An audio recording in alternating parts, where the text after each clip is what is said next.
بسم الله الرحمن الرحیم.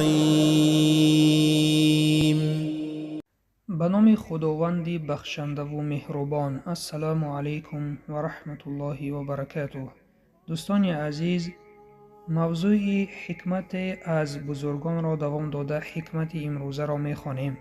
محمد اقبال لاهوری رحمت خداوند بر او می گویند: از همه سخن تأثیر بخش در حیات من آنی بود که از پدرم شنیدم: ای فرزندم، قرآن را همان گونه بخوان که گویا برای تو نازل شده است. بله دوستی عزیزم، اگر در وقت خواندن قرآن ما چنین تصور داشته باشیم، هر آن آیتی که می‌خوانیم: و اقیموا الصلاة، نمازهایتان را برپا دارید، و آتوا الزکاة، زکاتهایتان را بدهید، حرمت پدر و مادر را بجای آورید، حق دیگران را بجای آورید. اگر ما تصور کنیم که این آیت، این امرها برای ما هست و آن آیت هایی که انجام دادن گناه را منع می کنند، به مثل دروغگویی و قماربازی و بت پرستی و شراب نوشی و زینای و ریبا و دیگر آیت هایی که همه این کارهای حرام را منع کردند، اگر ما تصور کنیم که این امر، این گفته ها برای من هست، هیچ وقت ما از حدود کشیده قرآن بیرون نمی برآمدیم. از مادرمان عایشه خداوند از او راضی باد پرسیدند: اخلاق پیامبر صلی الله علیه و سلم چگونه بود؟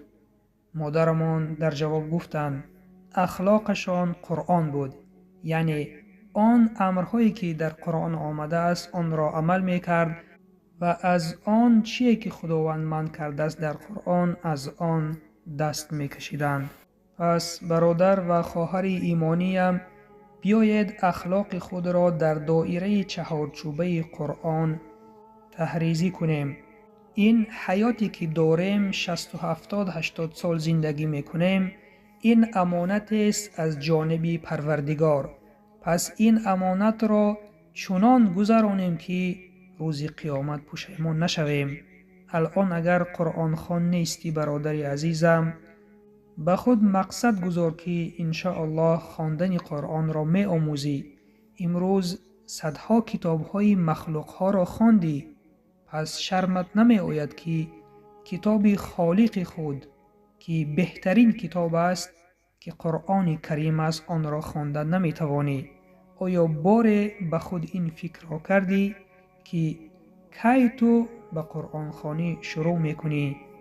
آیا بار تو فکر کرده ای که آن امرهایی که در قرآن آمده است در حیات عملی میکنی و آن منع کرده هایی که خداوند در قرآن آورده است از آنها دست کشیده ایستاده ای؟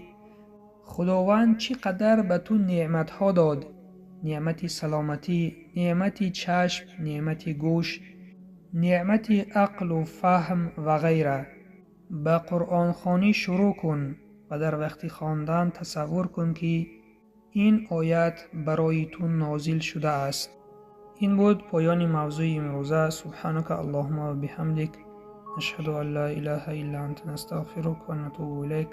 السلام علیکم و رحمت الله و برکاته.